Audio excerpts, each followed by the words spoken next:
सबसे पहले और सबसे सटीक एमसीक्यू सॉल्यूशन हाजिर है बच्चों, सीए इंटर एडवांस अकाउंट सितंबर 25। इसमें मैं आपको आंसर्स बताऊंगा, डिटेल सॉल्यूशन की वीडियो एक और आ जाएगी, सब्जेक्टिव पार्ट की भी। सब्सक्राइब करके बेल आइकन दबा लेना, लाइक जरूर कर देना, जो भी बच्चे लाइक करेंगे सबसे एमसीक्यूज सही होने वाले हैं। और सुनो, लॉ पे आगे बढ़ जाना जितना जल्दी हो सके। क्यों? क्योंकि भैया बच्चा पार्टी अगला पेपर जरूरी है, इसलिए बस आंसर डिस्कस कर रहा हूँ, बहुत ज्यादा डिटेल में अभी मत देखना, पेपर के बाद देखना। लॉ पे फोकस करना जरूरी है। बायबैक की केस स्टडी जैसा आपसे कहा गया था, बायबैक या तो सब्जेक्टिव में एमसीक्यू में एक्सपेक्टेड है, वैसा ही हुआ। इसमें देखिए सबसे पहले जो इक्विटी शेयर कैपिटल होगी बायबैक के बाद वो होगी 39 लाख। क्यों? 6000 शेयर्स आ रहे हैं, इनटू 100 की फेस वैल्यू है, फेस वैल्यू खत्म हो जाएगी वहां से, केवल एक ही जगह एंट्री डेबिट होती है कैपिटल, तो ये हो जाएगा 45 माइनस 6 39 लाख।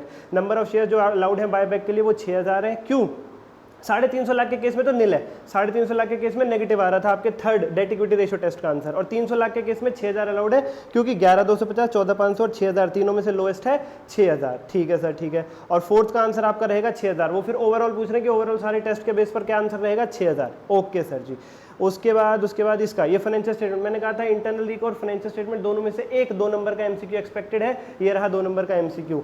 नंबर सी, इसका आंसर है 1/10 of the sum of its paid up share capital and free reserves. Dividend के इनएडिक्वेसी ऑफ प्रॉफिट के केस में ये मैक्सिमम ड्रॉएबल अमाउंट होता है 1/10 of sum of its paid up capital and free reserve. उसके बाद ये भैया बहुत ही फेवरेट 17, मैं लगातार कह रहा था 17 इंपॉर्टेंट है, जितने बच्चों के मेरे पास मैसेज आए थे मैंने कहा था ये 17 इंपॉर्टेंट है, इंपॉर्टेंट है, इंपॉर्टेंट है भैया। अगर हम बात करेंगे ओवरऑल टेस्ट के बेस पर, तो ओवरऑल टेस्ट के बेस पर इसमें आपका आंसर रहेगा, ओवरऑल टेस्ट के बेस पर पी, क्यू और टी। ठीक है सर। और रेवेन्यू टेस्ट में फंस रहे थे पी, क्यू और T. Okay sir. Profitability test में फंस रहे थे पी और सी, और एसेट टेस्ट में फंस पी और टी, और एसेट टेस्ट में भी फंस रहे थे पी और क्यू बच्चा पार्टी, पी और क्यू। ओके जी। जिससे मैंने सॉल्व किया था वो पीडीएफ थोड़ी अलग थी, ये पीडीएफ थोड़ी अलग है, कुछ ऊपर नीचे हो जाए तो मैं नीचे करेक्शंस डाल दूंगा कमेंट बॉक्स के अंदर। ओके सर जी, ओके सर जी, ओके सर जी।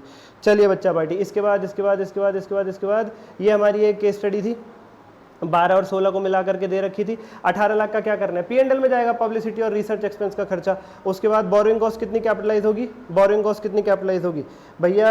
अगर आप अज्यूम कर लेते हैं कि जो मशीनरी आपने परचेज करी उसे भी क्वालिफाइंग एसेट ले लेते हैं, तो फिर आप पूरा 5.5 लाख कैपिटलाइज कर सकते हैं, ये अजम्पशन पे डिपेंड है। उसके बाद इसमें 1, 2 और 3 तीनों स्टेटमेंट करेक्ट है, क्योंकि जो ग्रांट मिलती है प्रमोटर्स कंट्रीब्यूशन के लिए वो डेफर्ड इनकम भी नहीं होती है, वो डिविडेंड भी नहीं बांट सकते और कैपिटलिज्म में जाता है। इसका आंसर होगा बी, 1, 2 और 3। इसके बाद फेयर वैल्यू वाला, ये वाला AS 15 का बहुत ही lollipop question. Opening value 10 lakh plus employer contribution 3.5 minus benefit pay 2.5 lakh plus x equal to 1425 रख दो, 325 आपका आंसर आ जाएगा।